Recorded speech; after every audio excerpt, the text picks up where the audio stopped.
আমরা বোটিং করতে উঠে গেছি।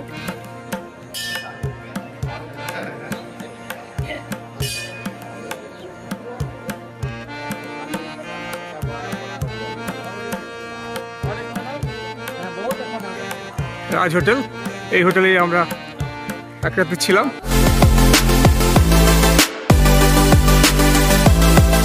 Good morning friend. গতকাল রাত্রেবেলা আমরা এই রাজরাপাতে এসে পৌঁছেছি, তখন 5:30 হয়ে গেছে। হোটেল খুঁজে হোটেল ঢুকতে প্রায় আরো আধ ঘন্টা 1 ঘন্টা মতো লেট হয়ে গেছে। তো আজকে সকালবেলা এখন আমরা হোটেল থেকে চেক আউট একবারে করে যাচ্ছি, করে আমরা রাজরাপ্পা ছিন্নমস্তা মন্দির দেখতে যাবো। আর তার সঙ্গে সঙ্গে এখানে যে একটা ওয়াটার ফলস আছে, ভৈরবী আর দামোদর নদীর যে সঙ্গম, সেই সঙ্গমটাও দেখবো। তো আপাতত আমরা হোটেল থেকে চেক আউট করছি, তবে কোন হোটেলে ছিলাম সেটা একবার আপনাদের দেখিয়ে দেওয়া দরকার। এই হচ্ছে মোটামুটি হোটেলের মানে ভেতরের ভিউ। এটা হচ্ছে দোতলায় আমরা রুম নিয়েছি, দোতলায় এটা হচ্ছে ব্যালকনি। এই হোটেলটায় প্রচুর রুম রয়েছে, বাইরে গিয়ে আপনাদের হোটেলের নাম্বার টাম্বারগুলো দেখিয়ে দিচ্ছি। এখন আপাতত আপনাদেরকে রুমটা দেখাই। এই হচ্ছে আমাদের রুম A2। এই রুমটা আমাদের জন্য দেওয়া হয়েছিল। এই হচ্ছে রুমের ভেতরটা। আমরা 3 জন ছিলাম বলে 3 বেডের রুম নিয়েছি আর কি। খুব ভালোভাবে 3 জন শোয়া গেছে, মোটামুটি বেডটা ঠিকই আছে আর কি, অসুবিধা কিছু নেই। আর রুমের মধ্যে এসি রয়েছে, যদিও তো এই সময় এসির প্রয়োজন নেই, তাই আমরা এসি তো নিইনি, সে দরকার হয়নি। হ্যাঁ, টেম্পারেচার এখন রাত্রেবেলা 12 ছিল।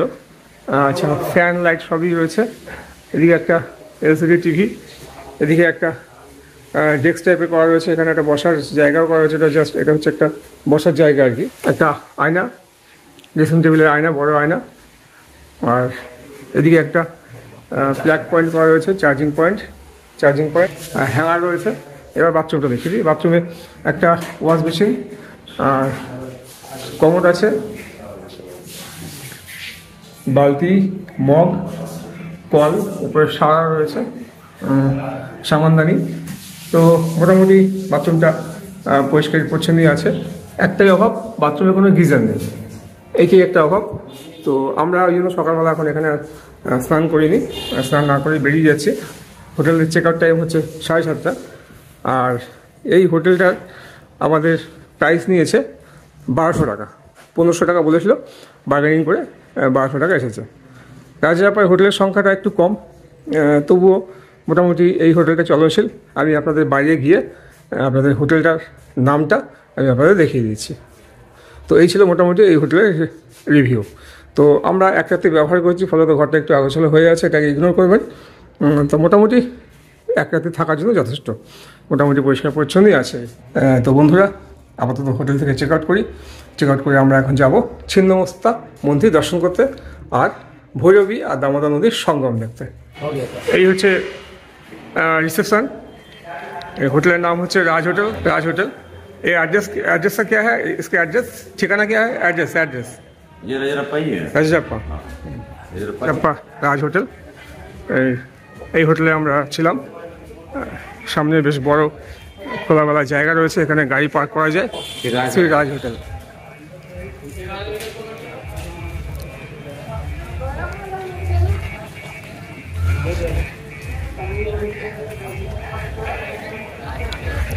এই দিকটা হচ্ছে রাজরাপ্পা মন্দির, আর আমরা এই দিক থেকে এসেছি।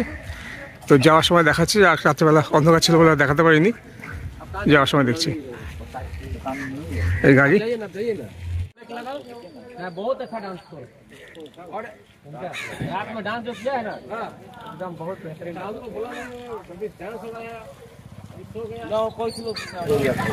রাজ হোটেল, এই হোটেলেই আমরা এক রাতে ছিলাম। হোটেল থেকে চেক আউট করে এখন বেরিয়ে যাচ্ছি ছিন্নমস্তা মন্দির দেখে। তারপর আমরা আবার পরবর্তী গন্তব্য দেখি কোথায় কোথায় যাওয়া যায়। সকালেই দেখছি বেশ ভালোই ভিড় হয়ে গেছে, পার্কিংয়ে প্রচুর গাড়ি রয়েছে আর কি। দেখতেই পাচ্ছেন প্রচুর গাড়ি পার্কিংয়ে রয়েছে। সকালবেলায় খুব ভালো ভিড় হয়ে গেছে। কেন আজকে এত ভিড় জানি না, আজকের কোনো বিশেষ ব্যাপার ট্যাপার আছে কিনা মন্দিরে পুজো দেওয়ার ব্যাপারে, গিয়ে দেখি।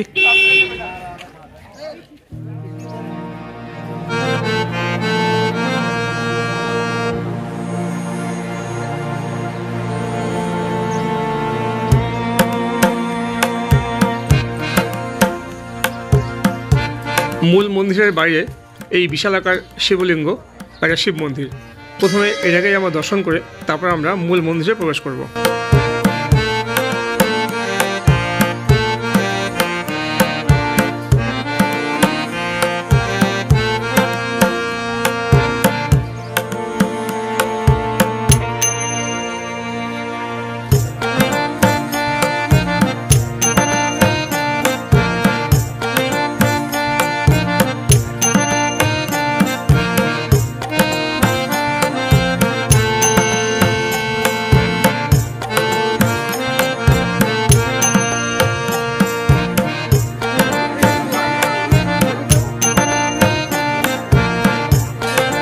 এখনই বেশ খানিকটা লাইন হয়ে গেছে মন্দিরে পুজো দেওয়ার জন্য। শুনলাম নাকি এখানে ভোর 4টা থেকেই বিশাল লাইন শুরু হয়ে যায়, যদিও লাইন নাকি এখন একটু কমই আছে।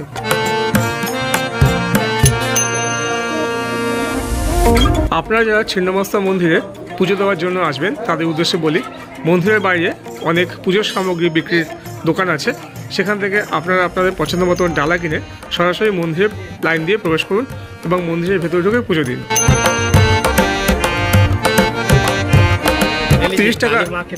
30 টাকা থেকে পুজোর সামগ্রী এখানে পাওয়া যায়। আমরা 50 টাকা থেকে একটা পুজোর সামগ্রীর ডালি নিয়েছিলাম, তাতে একটা আস্ত নারকেলও দেওয়া হয়েছিল। আপনারা যে দোকান থেকে পুজোর ডালা বা পুজোর সামগ্রী নেবেন সেখানেই আপনারা সম্পূর্ণ বিনামূল্যে জুতো রেখে আসতে পারবেন। তারপর বাকি রাস্তা হেঁটেই আপনাদের খালি পায়ে এসেই মন্দিরে প্রবেশ করতে হবে। মন্দিরের ভেতরে প্রবেশ করার জন্য এটা হচ্ছে লাইন, ব্যারিকেড করা রয়েছে। সকালবেলায় বেশ মোটামুটি ভালোই লোকজন হয়ে গেছে। রোববার বলে হয়তো খুব ভিড়টা বেশি। তো এই ব্যারিকেড করা আছে, ব্যারিকেডের মধ্যে দিয়ে গিয়ে তারপরে মন্দিরের ভেতরে প্রবেশ করতে হবে। ভেতরটা ছাউনি করা, ফ্যান চালানো দেওয়া রয়েছে। আর যেটা এখন যথেষ্ট ঠান্ডা, পায়ে ঠান্ডা লাগছে, কিছু করার নেই।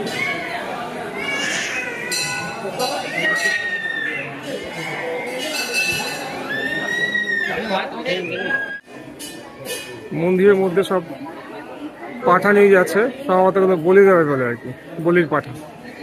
তো এটাই মন্দিরে প্রথম দেখলাম যে মন্দিরের মধ্যেও পাঠা নিয়ে যাওয়া হচ্ছে পুজো দেওয়ার জন্য। পুজো দিয়ে তারপর বলি দেবে। ভৈরবী এবং দামোদর নদীর সঙ্গমে রাজরাপ্পায় 51 সতীপীঠের অন্যতম সতীপীঠ এই ছিন্নমস্তা মন্দির। দেবী এখানে 10 মহাবিদ্যার অন্যতম ছিন্নমস্তা কালী। মুন্ডমালা বিভূষিত হয়ে রতি ও কামের উপর দাঁড়িয়ে, বাঁ হাতে নিজের ছিন্নমস্তক ধারণ করে লোল জিহ্বায় নিজেরই কণ্ঠ নিঃসৃত শোণিতধারা পানরতা এই মূর্তি। বাম ও ডান হাতে নরকপাল ও কর্তরী, গলায় নাগ যজ্ঞোপবীত ও মুন্ডমালা। প্রচণ্ড চণ্ডিকা নামেও খ্যাতি আছে এই দেবী ছিন্নমস্তার। দেবীর তুষ্টিতে ভক্তের শিবত্ব প্রাপ্তি হয়। এবারে বলি, মন্দিরে দেবী দর্শন করতে ঢুকেছিলাম। মন্দিরের ভেতরটা খুব ভিড়, মন্দিরটা অপরিসর ছোট এবং ভেতরে আলো কম থাকায় খুব ভালোভাবে দর্শন করতে পারিনি। ভিড়টাও অন্যতম একটা কারণ। যাই হোক, মন্দিরে দর্শন করে বাইরে বেরিয়ে এসেছি। বাইরে বেরোনোর রাস্তা ঠিক উল্টো দিকে।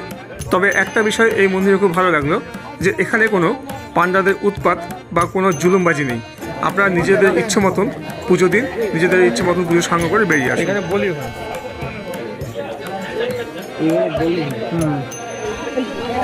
মন্দির থেকে বেরিয়েই ডান হাতে এই স্থানে ছাগ বলি হয়।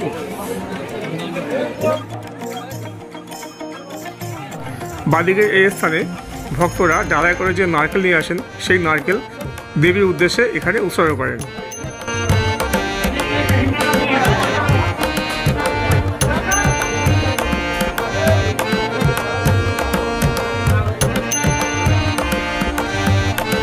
মন্দির থেকে বেরিয়েই ভৈরবী নদীর পাশে রাস্তার দুদিকে অসংখ্য দোকান রয়েছে।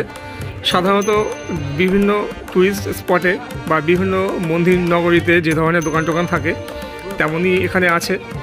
আর এখানে প্যারা পাওয়া যায়। আপনারা বাড়ির জন্য প্রসাদ হিসাবে প্যারাও সংগ্রহ করতে পারেন। এছাড়া বিভিন্ন রকম পুজোর সামগ্রীর দোকান আর অন্য রকম দোকান টোকান তো আছেই।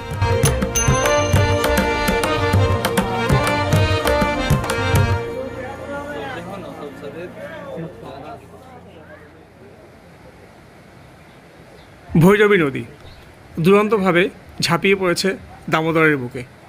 সত্যজিৎ রায়ের লেখা ফেলুদা গল্পের ছিন্নমস্তার অভিশাপ। এই গল্পটা আপনাদের কি মনে আছে?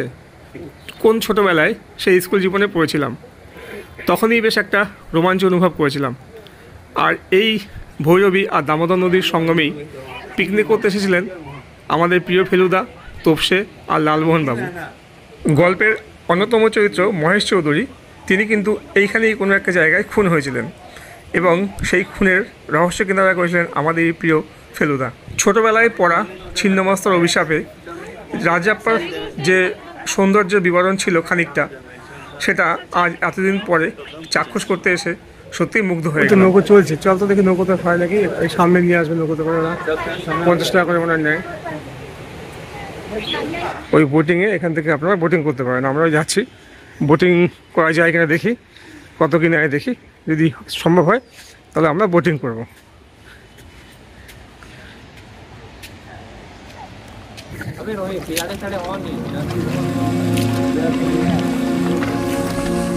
আমরা বোটিং করতে উঠে গেছি, ভৈরবী আর দামোদর নদীর মিলনটা দেখবো।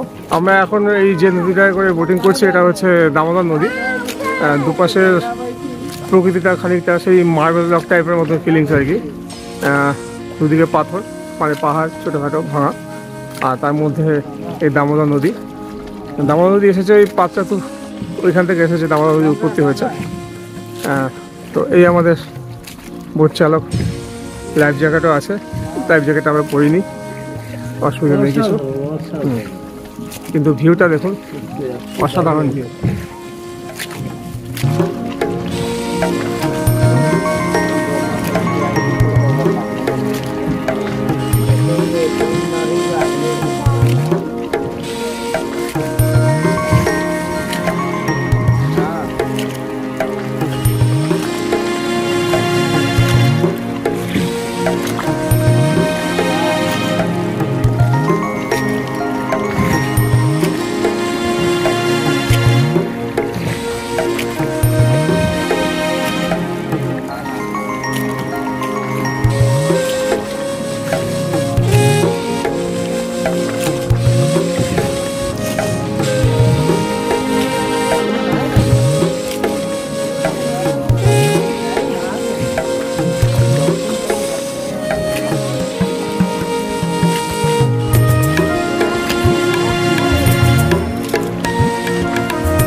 মানে জামা শুকাচ্ছে,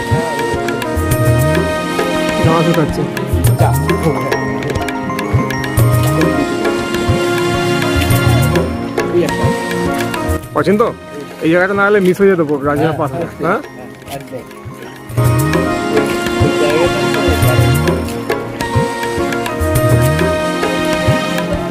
আমরা ঠিক টাইমে বেলা করলি আমরা সুন্দর উঠে গেছে, পান করি চলে গেছে।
ভৈরবী নদী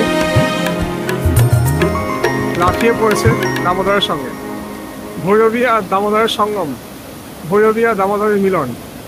ভৈরবী নদী দেখুন কীভাবে দাবিয়ে পড়েছে একদম দামোদরের উপরে, দামোদরের বুকে।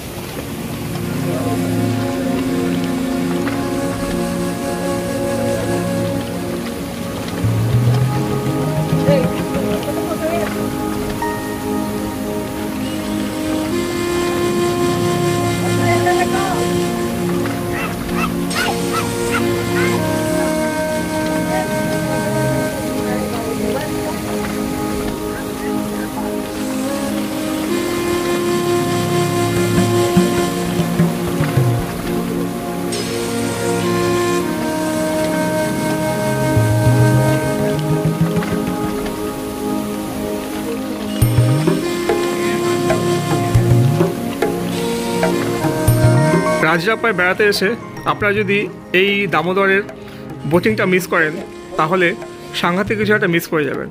আপনারা কিন্তু অবশ্যই রাজরাপাতে এসে এই বোটিংটা করবেন। অল্প সময়ের বোটিং, মাথা পিছু মাত্র 50 টাকার বিনিময়ে এই বোটিং সারা জীবনের একটা অনন্য অভিজ্ঞতা হয়ে থাকবে। রাজরাপা এলে অবশ্যই এই বোটিংটা মিস করবেন না। ঝাড়খণ্ড সিরিজের এই পর্বটা শেষ করার আগে আমি আপনাদের বলি আপনারা রাজরাপাতে কীভাবে আসবেন। আমরা বাইকার এসেছি, তাই আমাদের বিশেষ কোনো সমস্যা কিছু নেই। আপনারা আগের পর্ব দেখে নিতে পারেন কীভাবে আমরা এসেছি বা কোথা থেকে এসেছি।